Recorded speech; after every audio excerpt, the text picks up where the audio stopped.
Book 3 had ended by Socrates dealing with the concern that the guardians would abuse their power in the city to tyrannize the city and to make the other citizens their slaves. To protect against this, Socrates devised an elaborate so-called noble lie concerning a supposed divine prohibition against the guardians so much as touching precious metals.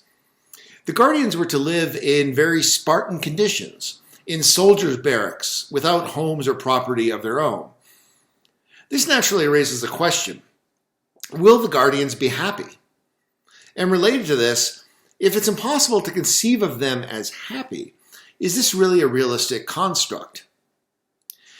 Adeimantus raises the point that the city really belongs to them, and yet it seems that they don't benefit from possessing it. The implication is that this is unrealistic, and perhaps is even unfair. Now, Socrates' reply at first seems harsh. He says, "In establishing our city, we are not looking to make any one group in it outstandingly happy, but to make the whole city so far as possible. To make the whole city happy so far as possible. That's what we're trying to do, not any one group." And this can sound as if he's saying that, well, the guardians are being sacrificed for the sake of the greater good. Too bad for them. But I think his actual position is somewhat more sanguine than that. The guardians are really not being treated differently from anyone else in the city. All are required to do their own work. So if we look, this is 421 B, top right hand of page 294. He says, "We should compel and persuade the auxiliaries and guardians to ensure that they, and all the others as well, are the best possible craftsmen at their own work. And then, with the whole city developing and being governed well, leave it to nature to provide each group with its share of happiness." So all are required to do their own work. All the others as well, he says there. So everyone is to be selected at a fairly young age and groomed to be able to occupy the role that their natural talents have shown they're best suited for. And we can see already that in selecting individuals for particular roles that they are well suited for, that they have a natural talent for, that they're good at, we're already going a long ways, I would say, to guaranteeing in some sense their happiness, because everyone tends to be happy at doing things that they're good at. And so they're going to be selected for these roles that they're good at, and they'll presumably be successful at them, or at least more successful than they'd be at anything else. And so this is going to be conducive to their happiness. And he says here that if the guardians and all the citizens do their own work, the whole city will be good, and then happiness will naturally follow.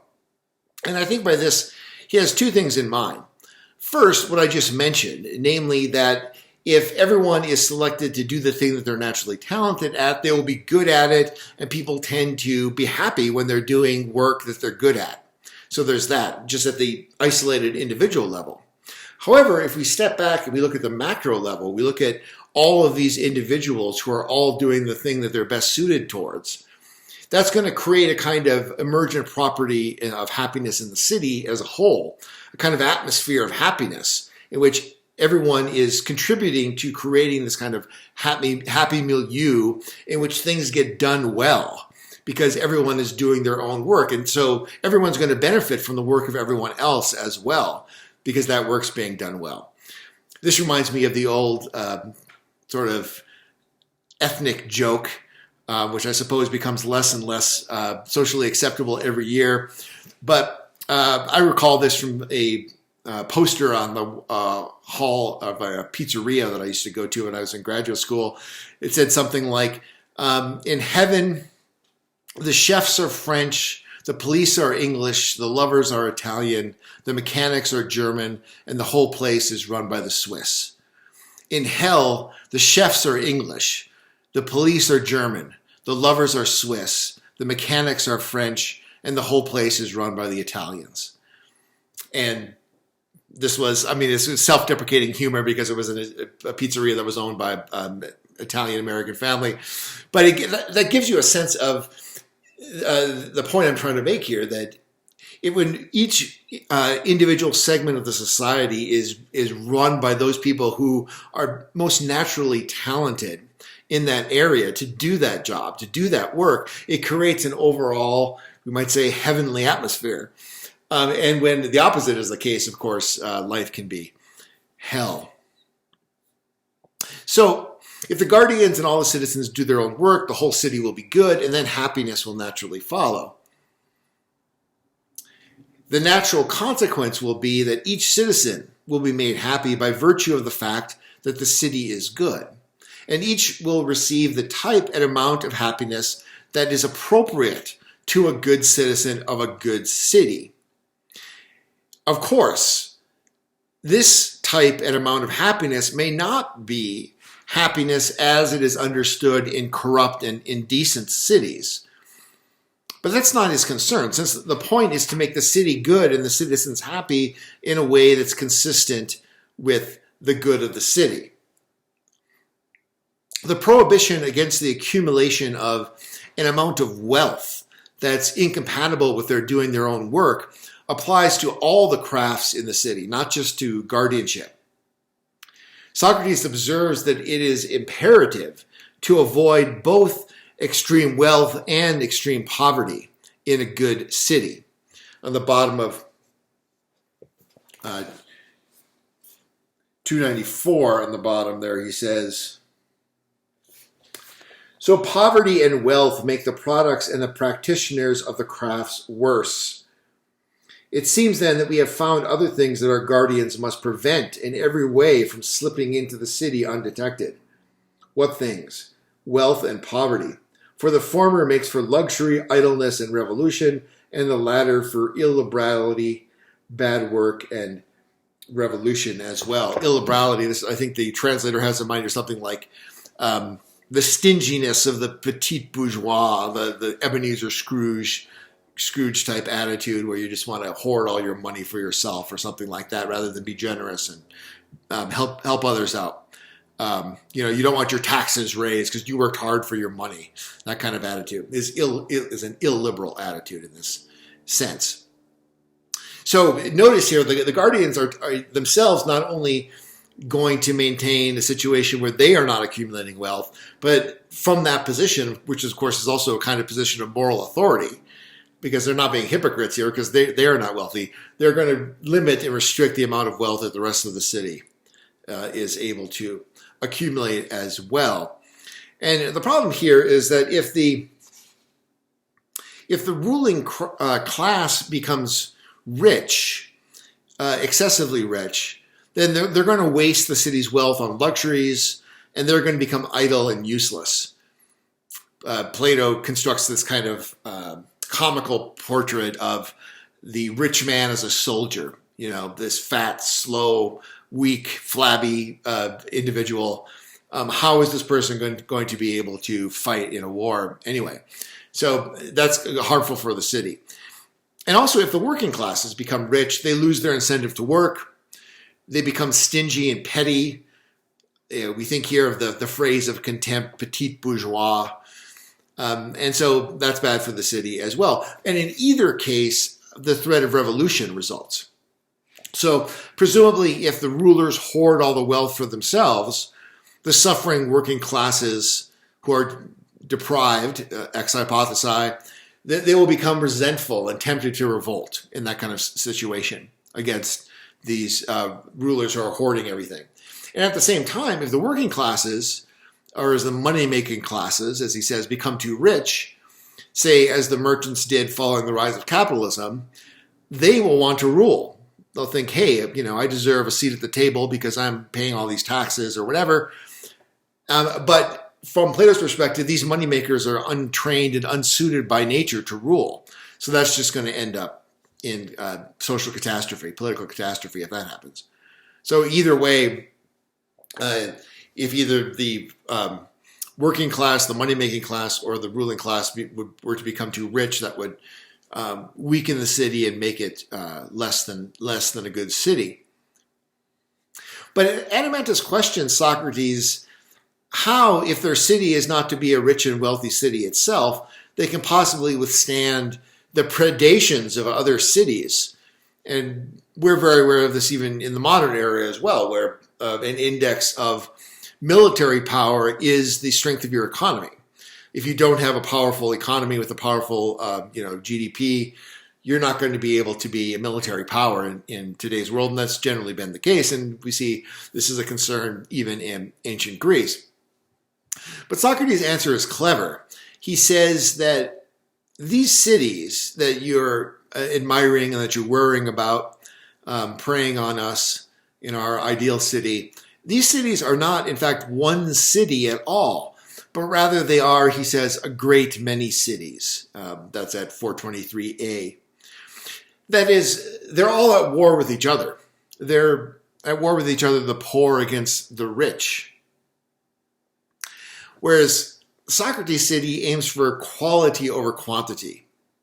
He doesn't assume that just because a city is richer, it will be more powerful. A smaller city that has a better trained, better motivated, and more disciplined army is superior to a larger, wealthier city without one.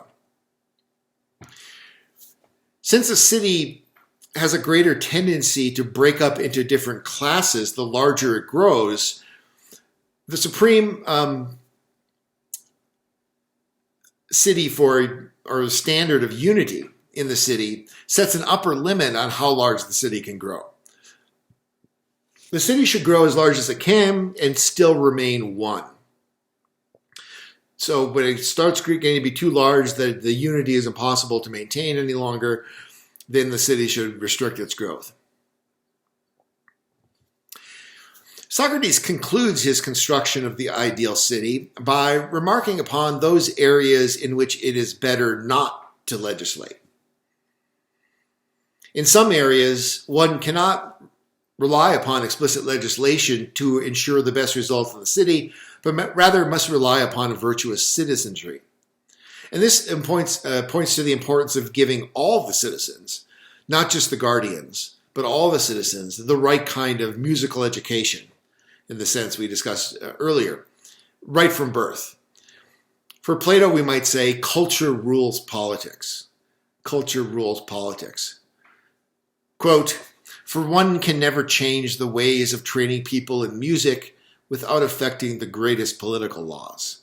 That's at 424d. There's no point, for example, in legislating about manners or etiquette, although these are important for a well-functioning city. But these are things that just need to be taught through musical education, whereby individuals get that ineffable quality known as grace. And that's important for a well-functioning city, but you can't legislate it. You can't fine people every time they refuse to, open the door for their grandmother or something like that, or help them be seated at table and so forth. Similarly, Plato doesn't think that marketplace and business rules are best handled through explicit legislation and regulation. No amount of legislating will ever solve the problems of cheating and dishonest business dealing, he thinks. Only making men fine and good will solve that problem. So you can legislate till the cow comes home against this kind of thing, but people are always going to find a way around it. Just like, as we're well aware now with the stock market, for example, you can have all kinds of, regulations about insider trading and this sort of thing, but these stockbrokers, under the pressure to make a profit, are always going to find a way around it. And you can only hire so many members of the SEC, and you're never going to be able to completely police that. So that's kind of Socrates' point, is that really at some point you just need to make sure that you've educated the citizenry so that they are fine and good people, and then trust them to be honest. Beyond that, there's a limit to what the law can do. And then finally, Socrates chooses to leave as is the ritual religious practices that have been inherited. This is 427b through c. What he describes as the establishing of temples and sacrifices and other forms of service to the gods, daimons, and heroes, the burial of the dead, and the services that ensure the favor of those who have gone to the other world. Essentially, the ritual religious practices and services, funerals, sacrifices, and so forth. It's interesting that he has no qualms about radically revising the inherited religious tales about the gods. But when it comes to the rituals, he says we have no knowledge of these things, and so he defers to who he calls our ancestral interpreter, namely the Delphic oracle of Apollo.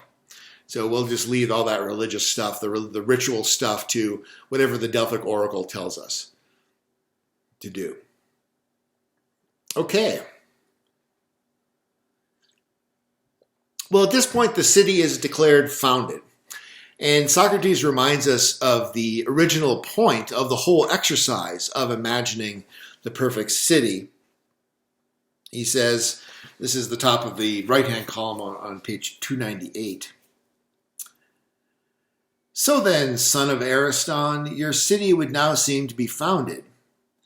As the next step, look inside it, having got hold of an adequate light somewhere. Look yourself and invite your brother and Polemarchus and the rest of us to help you to see where justice and injustice might be in it, how they differ from one another, and which of the two must be possessed by the person who is going to be happy, whether that fact is hidden from gods and humans or not. So the goal is, now that we've constructed this imaginary city, to locate where justice is in the city, on the assumption that since it is a good city, justice must be found somewhere in it. However, Socrates proposes the somewhat more indirect path of first locating the three other cardinal virtues, and then locating justice as the one that is left over. So he writes, the bottom of the same column, therefore, as in the case of any other four things, if we were looking for one of them in something and recognized it first, that would be enough to satisfy us. But if we recognized the other three first, that itself would enable us to recognize what we were looking for, since clearly it could not be anything other than the one that remains. So here Socrates is presupposing this idea that came up in other places, for example, in the Meno, that virtue or human excellence is a whole, that it's one thing. I mean, it's a philosophical question whether it in fact is one thing or not, but a conventional Greek belief would have been that, well, virtue is a whole, it's just excellence. A good man is a virtuous man, is an excellent man, and that's a kind of unitary property that man has. So virtue, excellence, is a whole. However, at the same time, there is also a common division of virtue, or the virtues, especially the four so-called cardinal virtues of wisdom, courage, temperance, and justice. And so Socrates is relying upon those two ideas. And what he's saying is, well, if we can locate in the city where is the wisdom, where is the courage, where is the temperance, then justice can't be far behind. In other words, it's got to be part of this whole. And so if we've located, 3/4 of the whole, the fourth quarter must be right there somewhere nearby. And that will allow us to be able to locate where the justice is in the city. So that's the idea. So first, Socrates is going to try to uncover each of these first three of the four cardinal virtues: wisdom, bravery, and temperance, and then finally justice. So the first to be discovered is wisdom. Of course, the same problem could present itself here as with justice, namely, we don't really know what it is, so how can we locate it? Here, Socrates takes for granted a connection between wisdom and being ubulos, or prudent. You can see the footnote there on the bottom of page 299 on this. This is being prudent with connotations of being knowledgeable about the public affairs especially. And this would have been one of the common beliefs about wisdom at that time in place. Wisdom is a matter of being knowledgeable about some area, and especially about the most important areas like public affairs. Being wise then is associated uncontroversially, Socrates assumes, with knowledge of how to properly manage some particular area of concern within the city. Wisdom as such, on this way of thinking, would be the knowledge of how to manage not merely some narrow area of concern in the city, but the city as a whole. So this wisdom would be a possession of the guardians. On the bottom of 299, he says, the left-hand column of 299, then is there some knowledge in the city we have just founded, which some of its citizens have, that does not deliberate about some particular thing in the city, but about the city as a whole, and about how its internal relations and its relation with other cities will be the best possible? And Glaucon responds, of course, well, this is the craft of guardianship. So in a sense, the guardians are concerned with all of the other crafts because they have to be concerned with how they all relate together and how they all fit into a whole. So it's not an atomistic picture of how the various parts of wisdom are related. It's not that there are these radically distinct, separate, and uncommunicating areas of wisdom, but rather they all have to communicate with each other in a certain way. And it's the guardian that is going to enable that to be the case. So Socrates then emphasizes the point that the city as a whole is going to be considered wise, not just because it's wise in carpentry, or it's wise in making things out of bronze, but rather because it's wise as a whole city, and it's the guardians that are going to be the seat of that wisdom. So in this case, even though the guardian class is only one part of the city, and the smallest part, numerically speaking, within the city, nonetheless, the city as a whole is going to be regarded as wise because of that one small part. In a similar way, bravery or courage belongs to the city because of a part of itself, as he says at 429, B through C. Courage is understood by Socrates here in a fairly intellectual way, as we might describe it. It's the preservation of belief about what things should and should not inspire terror. More or less a paraphrase of, or close to a quotation of what he says there at 429C, page 300 in the left-hand column. Courage is the preservation of belief about what things and what sort of things should inspire terror. So, are you able to preserve your belief? The view seems to be here that one lapses into cowardice when one forgets that something isn't really fearful. That's what cowardice is. So this would imply, it's not quite explicit here, but that courage so conceived is not an absence of fear or even an absence of terror. There are things indeed like an erupting volcano or whatever that you should be terrified of. And so there's no cowardice in running away from an erupting volcano. But there is cowardice in running away from an enemy that it's possible for you to vanquish, for example. But it's easy when you're facing that enemy across the battlefield to forget that. And so you've got to be able to keep that belief ensconced in your mind in a solid way. And Socrates develops this elaborate metaphor of the way in which clothing takes a dye to make the dye fast so it doesn't wash out no matter how you wash it and so forth. So that's the belief has to be put into these guardians in such a way that they will not forget.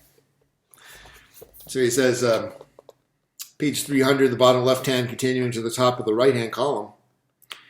You should take it then that we too were trying as hard as we could to do something similar to this dyeing process, a process of dyeing clothes purple. When we selected our soldiers and educated them in musical and physical training, it was contrived, you should suppose, for no purpose other than to ensure that, persuaded by us, they would absorb the laws in the best possible way, just like wool does a dye, and that as a result, their beliefs about what things should inspire terror and about everything else would hold fast, because they had the proper nature and rearing. so fast that the dye would not be washed out even by those detergents that are so terribly effective at scouring. Pleasure, which is much more terribly effective than any chelestrian or alkali, and pain and fear and appetite, which are worse than any detergent. This power then to preserve through everything the correct and law-inculcated belief about what should inspire terror and what should not is what I, at any rate, call courage. So that's the courageousness will be found in those auxiliaries of the guardians, the soldiers who had undergone this training and who will be responsible for fighting the wars. And the whole city will be counted as brave because of the courageousness of this one class, the auxiliaries of the guardians, who have undergone this training so that they're true dyed-in-the-wool soldiers, that their beliefs are solidly held as a good dyeing job holds the dye. That's the idea. So with the first two virtues, we have this idea that the whole city is regarded as possessing the virtue because of just the small class, the subset of the entire city that possesses that virtue.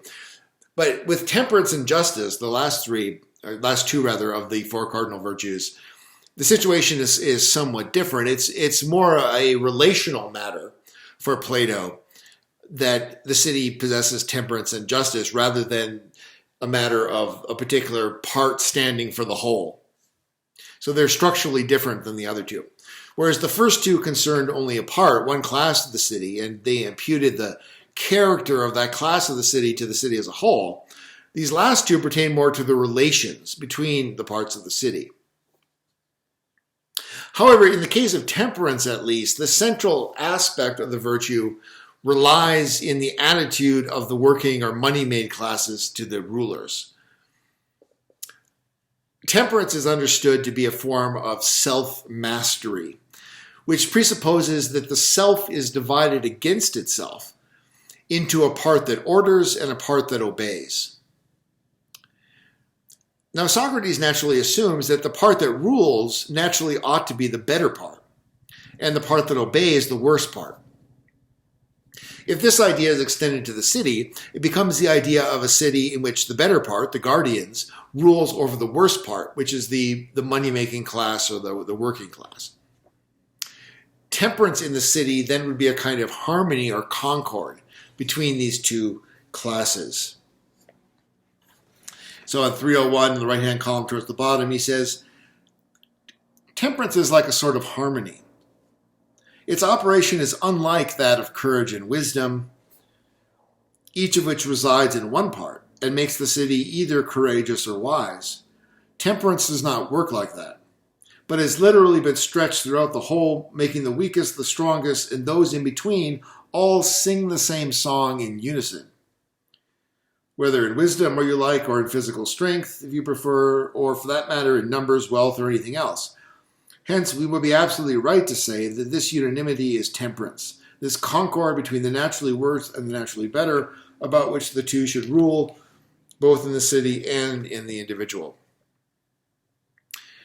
So, it has to be stretched out between the city. It can't just be in the working part of the city, because the rules, the legislation that the working part has to obey isn't contained within it. Rather, it comes from the ruling part. And it's precisely in this listening to and harmonizing itself with the keynote, so to speak, to extend this musical metaphor that's set by the ruling part, that the temperance of the city consists in.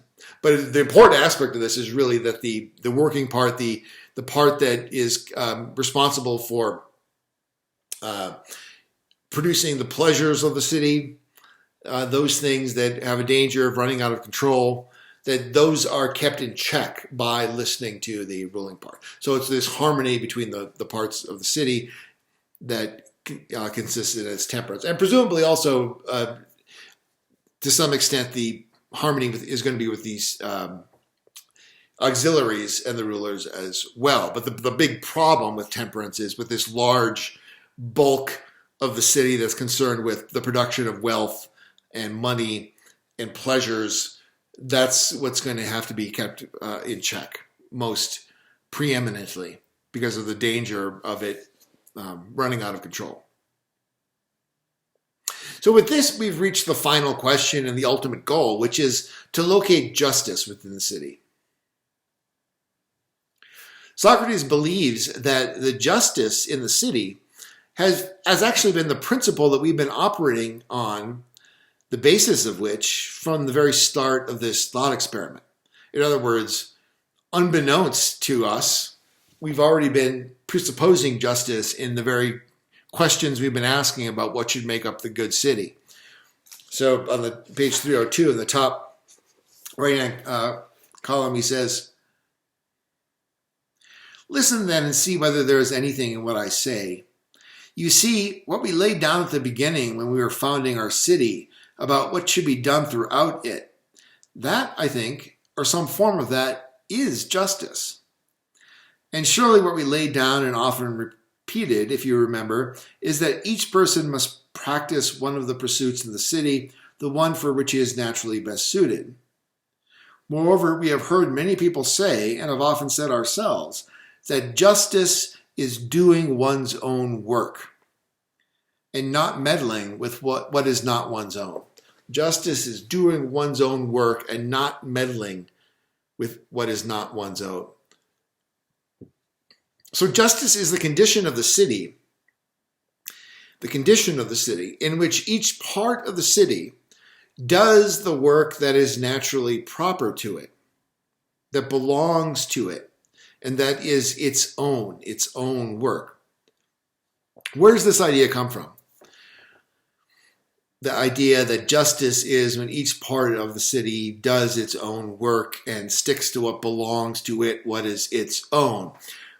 Well, it seems that Socrates arrives at this view by extending the common belief, such as we see in the legal system, that the principle of justice is to apportion to each litigant what he or she deserves. That is, in that sense, what is his or her own. So, in the left-hand column towards the top of page 303, Socrates uses this illustration. He says, "Look at it this way, too, if you want to be convinced. Won't you assign to the rulers the job of judging lawsuits in the city? And will they have any aim in judging other than this? That no citizen should have what is another's, or be deprived of what is his own. No citizen should have what is another, or be deprived of what is his own." That's a recognizable, uncontroversial principle in law courts. People shouldn't have the right or entitlement to what is someone else's, nor should other people be able to deprive them of what is their own. That's justice in the legal system. So from that point of view, having and doing of one's own, of what belongs to one, would be agreed to be justice. So Plato has Socrates extend this idea of one's own, which has maybe its home as what's one's own property or one's own rights within the legal system, to mean one's own natural work or one's own natural function within the society. So one should stick to what's one's own and not usurp someone else's role. So in this way of thinking, if I'm a moneymaker and that's my natural role within the society, and I seek to become a ruler, that's an injustice because it's as if I'm trying to steal the property of the rulers. It's their property, it's their own, it's their business, so to speak, to be rulers. It's my business to make money. And if I'm trying to take that business from them, it's as if I were trying to take their property from them. And in that sense, it's unjust. It's an example of this kind of overreaching that the Greeks identified with injustice. So one's own then means one's natural work in the political sphere, of the sphere of political justice. To do one's own is to do one's own natural work, to keep to one's own natural function within the society. So the just city is one in which each citizen stays in their lane, as we say in contemporary slang. You stay in your lane. You don't overreach your proper place in society. When such overreaching occurs, that is political injustice. That's what political injustice is. So he describes this, the bottom 2/3 of the way down in the left-hand column of page 303, continuing up to the next column. But I imagine when someone who is by nature a craftsman or some other sort of moneymaker is puffed up by wealth or by having a majority of votes or by his own strength or by some other such thing, and attempts to enter the class of soldiers, or when one of the soldiers who is unworthy to do so tries to enter that of the judge and guardian, and these exchange their tools and honors, or when the same person tries to do all these things at once, then I imagine you will agree that these exchanges and this meddling destroy the city. So meddling and exchange among these three classes is the greatest harm that can happen to the city, and would rightly be called the worst evil one could do to it. And wouldn't you say that the worst evil one could do to one's own city is injustice? That, then, is what injustice is. But let's put it in the reverse. The opposite of this, when the money-making, auxiliary, and guardian class each do their own work in the city, that is justice. Isn't it this that makes the city just? So let's ask this question as our first discussion question. Let's ask that question again.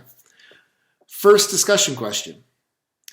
Is Plato right to identify political justice with each part of the polis doing its own work? Why or why not? What does political justice actually consist of, in your view? Justify your answer. So once again, the first discussion question. Is Plato right to identify political justice with each part of the polis doing its own work? Why or why not? What does political justice actually consist of, in your view? Justify your answer.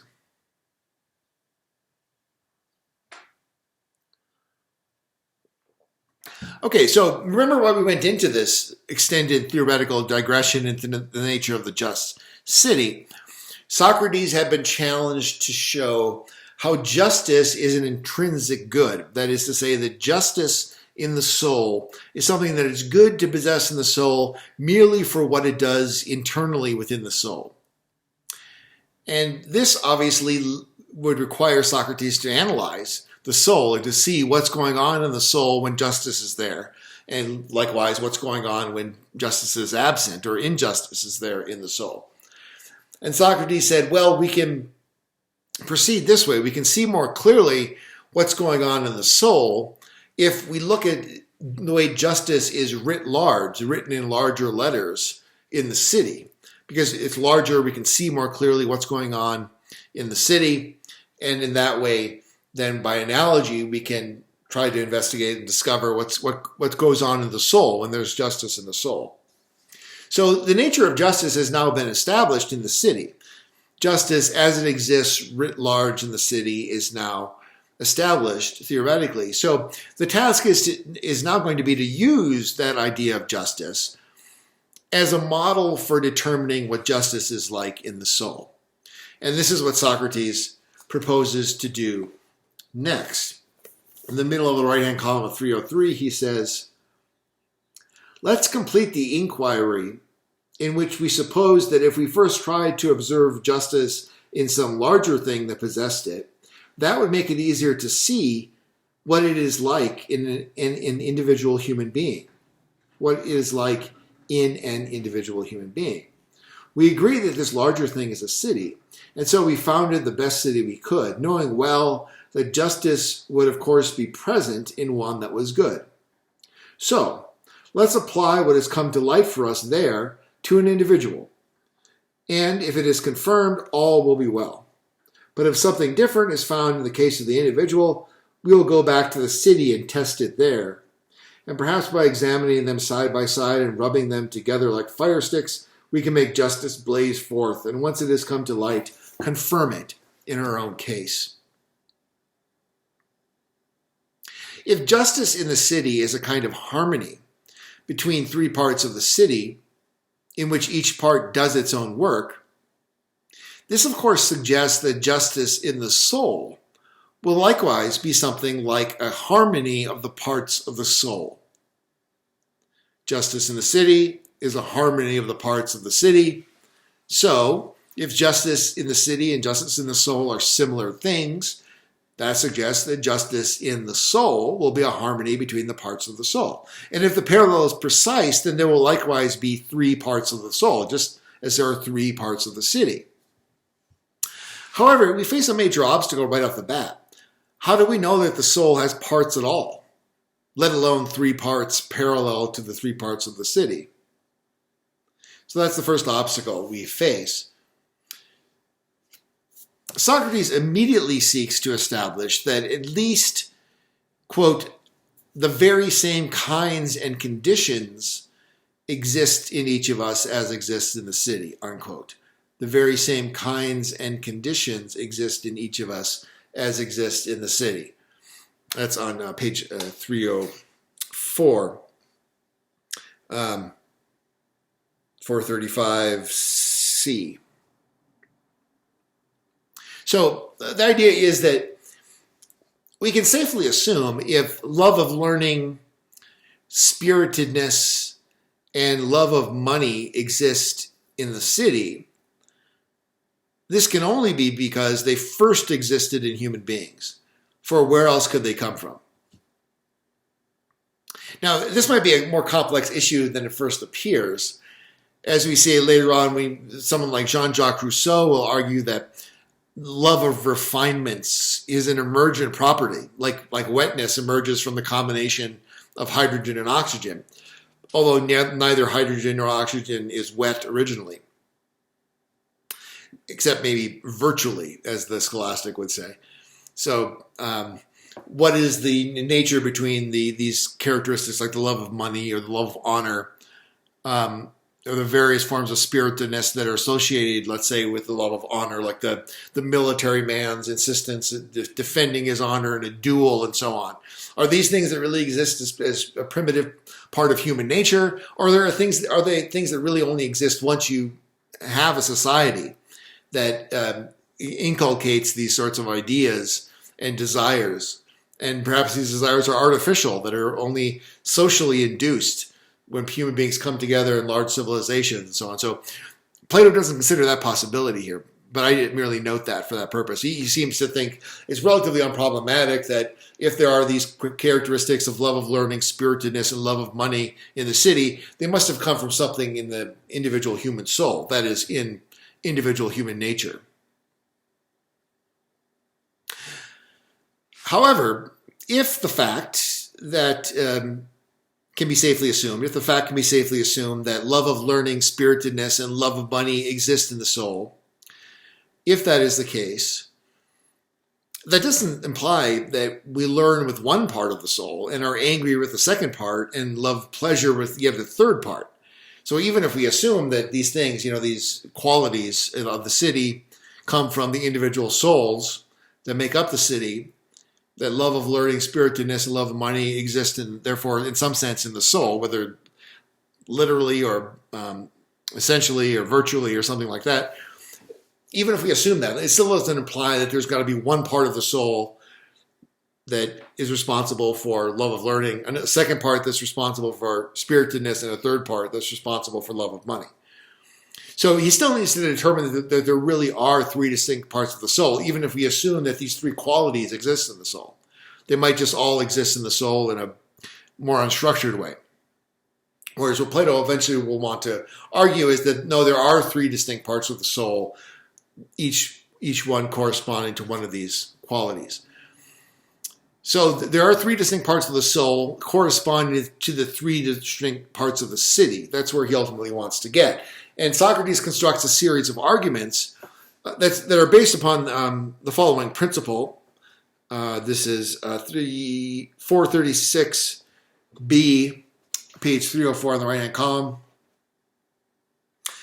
Socrates says, "It is clear that the same thing cannot do or undergo opposite things, not at any rate in the same respect in relation to the same thing at the same time. The same thing cannot do or undergo opposite things, not at any rate in the same respect in relation to the same thing at the same time." So if we ever find that happening here, we will know that we are not dealing with one and the same thing, but with many. This seems like a kind of metaphysical version of the principle of non-contradiction. You can't have opposites coexisting in the same place, in the same respect, in the same time. This principle appears to obtain in all cases. If we consider things that appear to embody two opposites at the same time, such as a spinning top that is both moving and not moving at the same time, we can see that they're not embodying opposites in relation to the same thing. So the axis is not moving, whereas the circumference is moving. So even though it's embodying opposites, it's not embodying opposites in the same place at the same time, or in relation to the same thing at the same time. Now, the pairs of opposites that are relevant to the soul include such psychological oppositions as assent and dissent, assenting and dissenting, wanting and rejecting, taking and pushing something away. These would be psychological oppositions, assenting to something and dissenting from something, some proposition, wanting and rejecting something, taking something and pushing something away. Now, Socrates establishes that the appetites, such as hunger and thirst, instantiate the principle that a thing cannot do opposite things towards the same thing in the same relation. For example, hunger only wants food.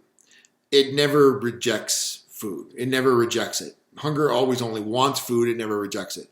Thirst always only wants drink. It never rejects it.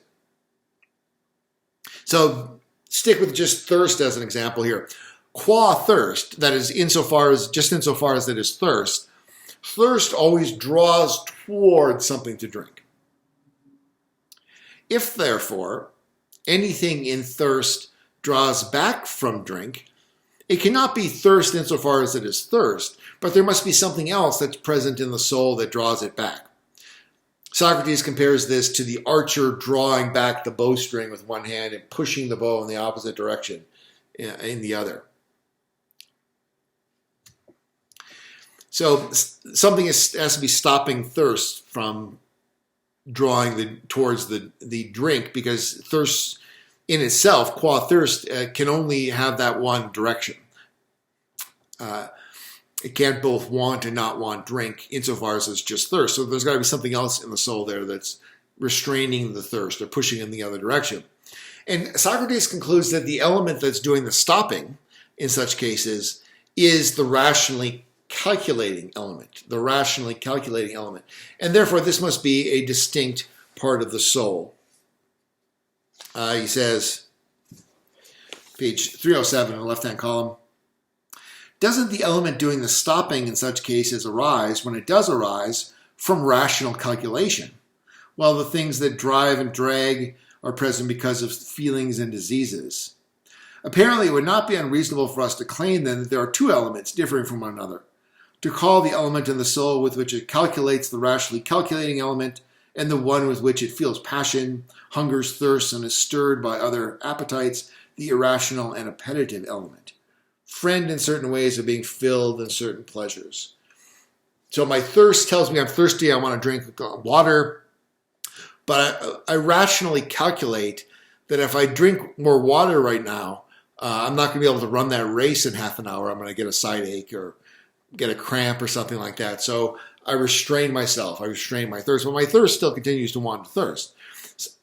What Plato is suggesting here is that the only way to really explain this and make sense of it in a way that wouldn't be a violation of this sort of metaphysical principle of contradiction is to say that there's one part of the soul that's doing one thing and another part of the soul is doing another. In a similar manner, Socrates thinks he can establish an opposition between the appetites and the spirited part of the soul. The spiritedness of the soul is what gets angry. What gets angry. The part of the soul is responsible for anger and in high spirits. Think of being fired up, the spirit club at the at the ball game that is tasked with getting the crowd fired up. That's spirit. But also anger, aggression, aggressive emotions. And here in this text, he's focusing on the connection with anger, the emotion of anger.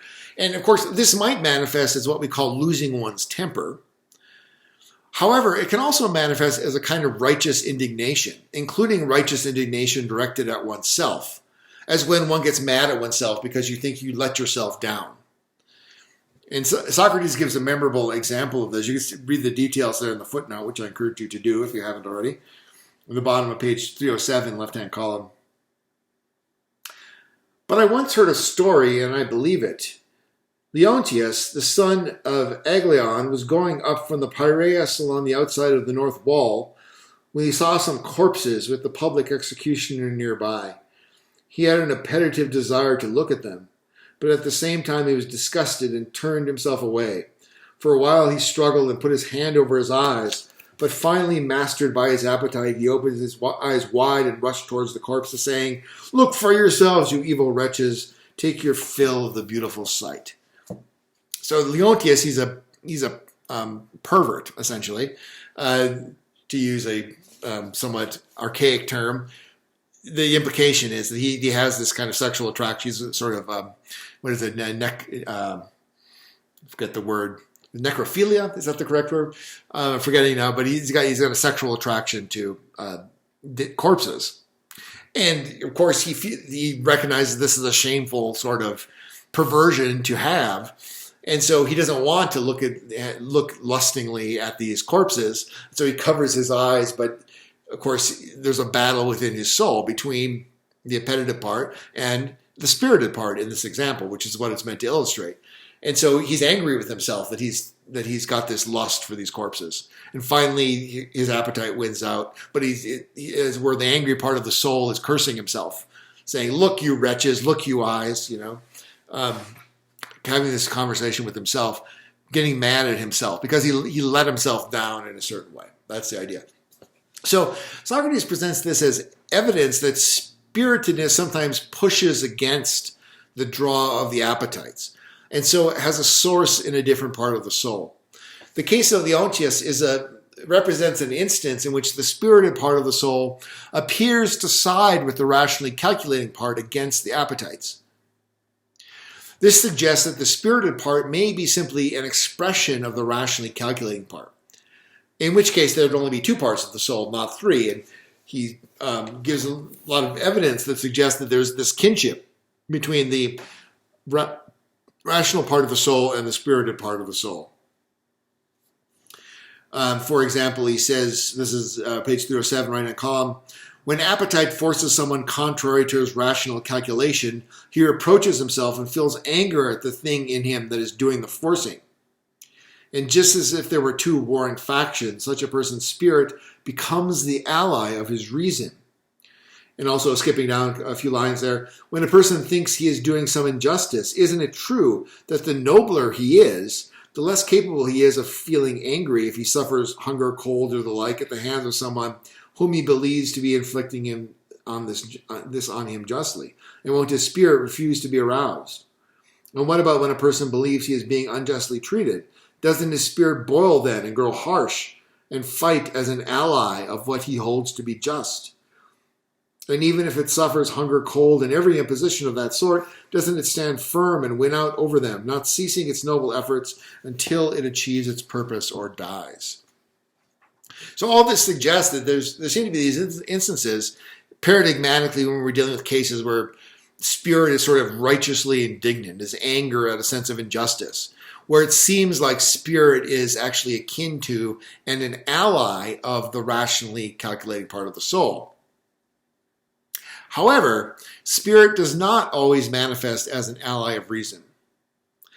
In small children, for instance, spiritedness manifests right from birth, far before the rationally calculating part is active, as he notes at 441a.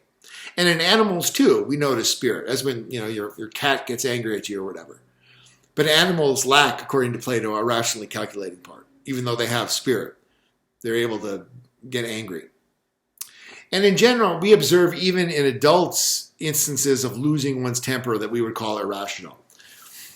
Hence, it seems that the spirited part is distinct not only from the appetites, but also from reason. Even though the spirited part is often an ally of reason, it does seem to be distinct. So we've established that there are three parts of the soul. the rationally calculating part, the spirited part, and the appetitive part of the soul. At this point, Socrates is prepared to complete his analogy between the virtues of the good city and the virtues of the good individual. First, it's clear which parts of the city are analogous to which parts of the soul, and how the virtues of the individual are likewise analogous to the virtues of the city. So we can graph this here. So in the city, you have the guardian class, and the guardians, of course, are the rulers of the city. They are responsible for setting the laws, the principles, and the rational calculations for the city. They calculate how the city should be run. They calculate what sorts of policies the city should adopt as its own and so forth. So from that, it's clear that this corresponds to the rationally calculating part. You see here I have the correspondences between the city and the soul up there. Correspondence, that says. Corresponds. So the guardians, this corresponds to the rational part of the soul. The auxiliaries are like the spirited part. And here we see a kind of ulterior motive, hidden agenda that Socrates was operating with when he was going into this detail about how the spirited part is so often the ally of the rationally calculating part. Well, that's analogous to the way in which, at least ideally, the auxiliaries are supposed to be allies to the guardians.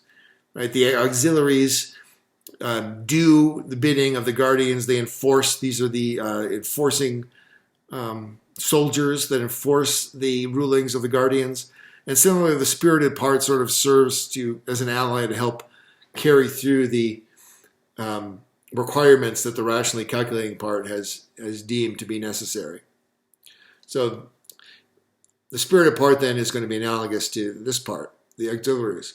And then, of course, that leaves over the appetitive part to be analogous to the workers or the money-making part. And we see the appetites are the part that loves pleasure, that loves to consume, and in a certain sense to build the body as well. And so that has a number of similarities with the working part. Also, this is going to be the largest part of the soul, and Plato assumes that the appetites take up this is going to be the largest part of the city in terms of percentage of population. Is going to be the workers, the money making. And Plato assumes that the appetitive part is going to be likewise the largest part of the soul. Most of the soul is made up of various appetites. All right. So we also saw the way in which the virtues corresponded to these different parts of the city. So the guardians were the seat of wisdom in the city. The auxiliaries were the seat of courage. Temperance was found in particular in the way in which the appetitive, rather the working, money-making part of the city responded to the rulings and harmonized itself with the rulings of the guardians. And then justice was constituted by each part of the city doing its own work. And so Plato's view, of course, is going to be that likewise in the soul, wisdom is going to be found in the rationally calculating part, and a person is going to be considered wise if their rationally calculating part is wise. Likewise, they're going to be courageous if their spirited part is courageous. And they're going to be temperate if their appetitive part listens to the reason and harmonizes itself with the rational part in a way that is directly analogous to the way in which the virtues obtain in the city. And justice then is going to be when each part of the soul harmonizes with every other, and each part sticks to its own and does its own work within the soul.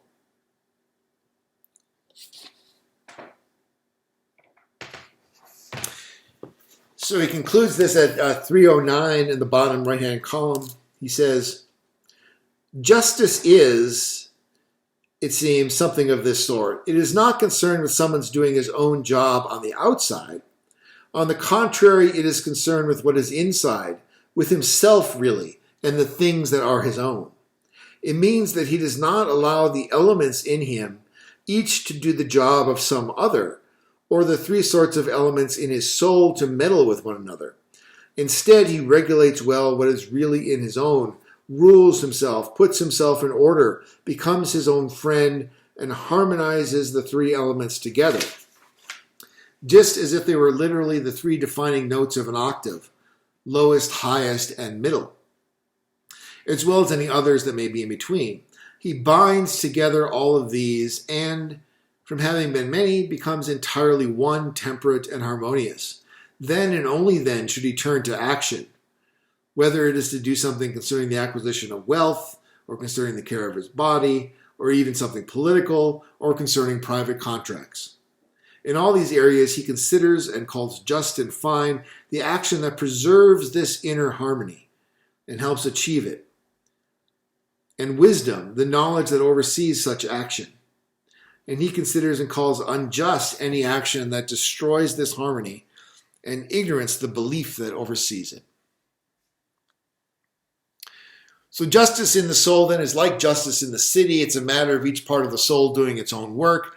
And Plato is quite clear that in order to be able to be outwardly just, to do just actions in any kind of consistent way, one has to, first of all, obtain this inner harmony within the soul, in which the rationally calculating part of the soul does its function of being rationally calculating and therefore ruling the other parts, so that the spirit part exists as an ally, not as an irrational opponent, or the appetitive part doesn't usurp the rationally calculating part and drive the soul just to seek to satisfy appetites, regardless of what the rational constraints on that pursuit should be.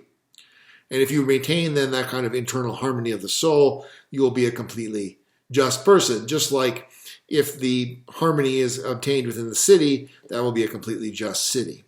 So there we have the parallel between the soul and the city with respect to the four cardinal virtues. And this leads to a second discussion question. Do you agree with Plato's theory that the just person is the person who has an inner harmony in the soul in which each part performs its own proper role? Would such an internal harmony really ensure proper ethical behavior when dealing with other people and the world outside? Explain why you think it would or would not. So once again, second discussion question. Do you agree with Plato's theory that the just person is a person who has an inner harmony in the soul in which each part performs its own proper role? Would such an internal harmony really ensure proper ethical behavior when dealing with people in the world outside? Explain why you think it would or would not. Okay, at the end of Book 4, Plato turns to the next issue, which was what was to be shown by all this, that it's more profitable to be just than to be unjust. However, he warns that, once again, a proper answer will require making a substantial theoretical digression. In this case, we must examine the nature of the vices, how many there are, what their effect is in the soul, the vices, the opposite of the virtues. These vices, Socrates claims, corresponds to the different types of soul, and these in turn correspond to the different types of political constitution. Now, Socrates eventually will turn to an examination of these different types of political constitution and show how they correspond to different distinctive types of soul that have vices in them, for the most part. But, as we'll see next time, the discussion that he begins here is immediately interrupted and diverted by yet another consideration that will lead us in a different direction. And we'll see how this goes next time.